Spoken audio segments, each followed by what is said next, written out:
Good morning all student. Diamond public school Gharbara online study में आप सभी का स्वागत है। मैं महावीर। आज हम कंप्यूटर जनरेशन के बारे में अध्ययन करेंगे। जैसा कि हम पिछली क्लासों में पढ़ चुके हैं कि कंप्यूटर क्या होता है, कंप्यूटर का प्रिंसिपल क्या है। तो जैसा कि ब्लैक बोर्ड पर हमने लिखा है, द फर्स्ट जनरेशन 1942-1954। 1942 और 1954 के समय में कंप्यूटर कैसा था, बहुत बड़ा हुआ करता था बच्चों। उस समय कंप्यूटर इतना बड़ा था जैसे कि हमारा एक कमरा यानी रूम। लेकिन बहुत सारी कमियां थी उस समय, क्योंकि कंप्यूटर की जो स्पीड थी काफ़ी स्लो थी। इनपुट और प्रोसेसिंग और आउटपुट उसका बहुत स्लो था, बहुत धीरे धीरे काम करता था बच्चों। लेकिन उस समय उस कंप्यूटर में जो यूज किया गया था वो वैक्यूम ट्यूब का यूज किया गया था इसका, और इसकी वजह से कंप्यूटर बहुत ही जल्दी हीट हो जाता था, और उस हीट को कम करने के लिए हमें एसी की जरूरत पड़ती थी, एसी लगाते थे। इसलिए ये कंप्यूटर बहुत ही कॉस्टली थे, और प्रत्येक बच्चा इसका यूज प्रत्येक व्यक्ति इसका यूज भी नहीं कर पाते थे। उस समय जो सबसे पहला जो कंप्यूटर बना इनेट था। इसकी फुल फॉर्म होती है electronic numeric integrated and calculator. दूसरा कंप्यूटर ये था। तो धीरे धीरे परिवर्तन हुआ, उसमें बहुत सारी कमियां थी। तो जो नेक्स्ट जनरेशन आई कंप्यूटर की, वो इसको हमने बोला है द सेकंड जनरेशन। 1955 और 1964 के बीच में इसको मानते हैं सेकंड जनरेशन। इसमें परिवर्तन हमने ये किया कि जहाँ वैक्यूम ट्यूब का यूज करते थे कंप्यूटर में, उसके स्थान पर हमने ट्रांजिस्टर का यूज किया। बहुत सारे ट्रांजिस्टर लगा दिए। अब थोड़ा सा परिवर्तन हुआ कंप्यूटर में, लेकिन ज़्यादा नहीं हो सका। उसका प्रोसेसिंग भी डाउन था। जैसे इनपुट आउटपुट जैसे इसमें होता था वही सही उसी तरह से था। लेकिन लैंग्वेज का हमने कुछ डेवलप किया, जैसे फोर्टेन और कोबाल लैंग्वेज। ये हमें आवश्यकता हुई, ये साइंटिस्ट के क्षेत्र में और ये व्यावसायिक क्षेत्र में। बहुत सारी कमियां रही इसमें भी। फिर परिवर्तन हुआ, चेंज किया गया, जैसे हमने थर्ड जनरेशन बोला। इसमें क्या किया, जहाँ ट्रांजिस्टर का यूज करते थे उसके स्थान पर हमने इंटीग्रेटेड सर्किट का यूज किया।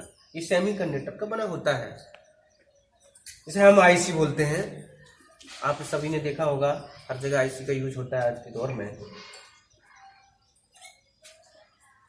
उस समय जो लैंग्वेज डेवलप हुआ, पास्कल लैंग्वेज का डेवलप हुआ, और असेंबली लैंग्वेज का इसी समय में डेवलप हुआ।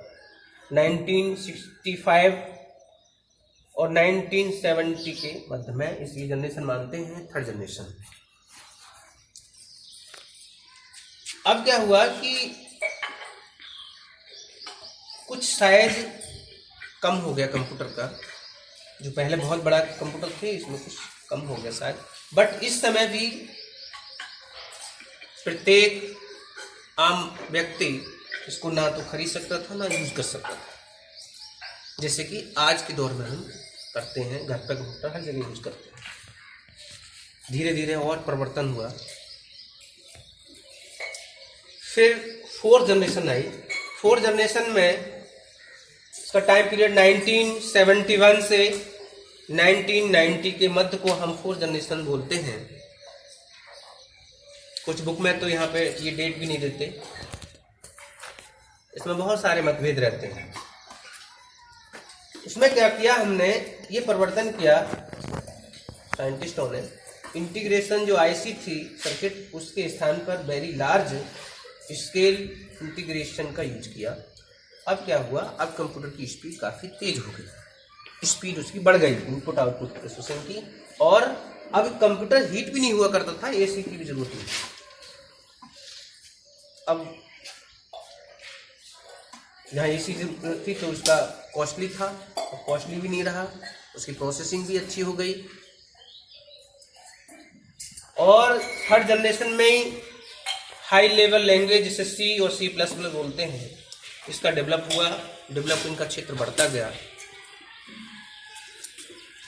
लो लेवल लैंग्वेज में असेंबली के लिए असेंबलर की जरूरत पड़ी, और हाई लेवल लैंग्वेज में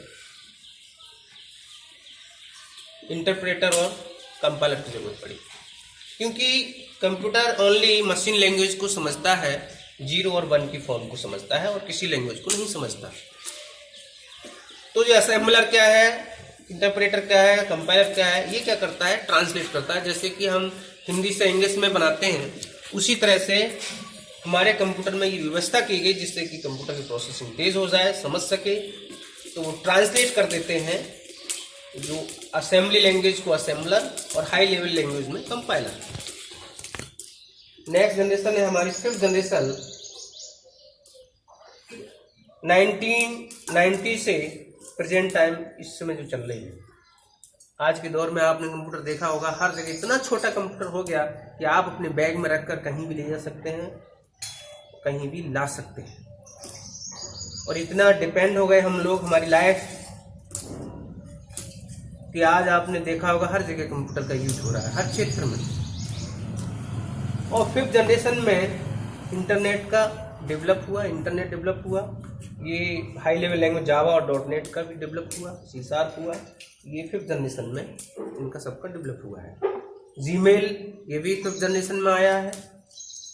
www world wide web W3 बोलते हैं, वो भी 5th जनरेशन में इसका डेवलप हुआ। तो बच्चों, आज हमने ये सीखा कि कंप्यूटर की जनरेशन,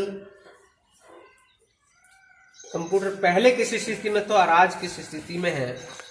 आज इतना पोर्टेबल हो गया कि